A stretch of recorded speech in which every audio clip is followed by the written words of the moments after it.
Hello guys, today I'll be doing a review on the Alesis Play keyboard and I'll be going through its strengths and weaknesses and what should the ends to know whether or not this digital piano is worth it or not.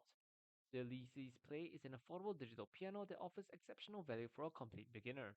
Its primary advantage is the full 88 key layout with semi-weighted keys, which provides a more realistic piano feel than the standard unweighted keyboard.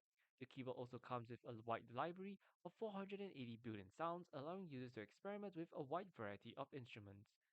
The inclusion of educational features like a lesson mode, which allows the students and teacher to play together on the same keyboard, and a free subscription to learn software like Scoof, makes it an excellent tool for those just starting out. Another pro of the Recital Play is its portability and versatility. The keyboard can be powered by either an included AC adapter or 6D-cell batteries, giving users the freedom to play anywhere. It also includes connectivity options such as the headphone jack for silent practice and a USB MIDI output for connecting to a computer. This versatility makes it an ideal choice for students who need to practice instruments that can also be used for basic music production or a performer who needs a lightweight keyboard for small gigs. However, there are some limitations which may not satisfy more advanced players. While the keys are semi-weighted, the lack of a true hammer action feel or more expensive digital pianos, which can make the transition to an acoustic piano more challenging.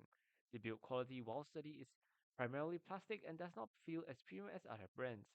Additionally, while the keyboard includes a wide variety of sounds, the main acoustic piano voice is just not as rich or nuanced as those found on higher-end models, which may be a con for players who are looking for a more realistic piano sound. I hope this video helps and thank you for watching.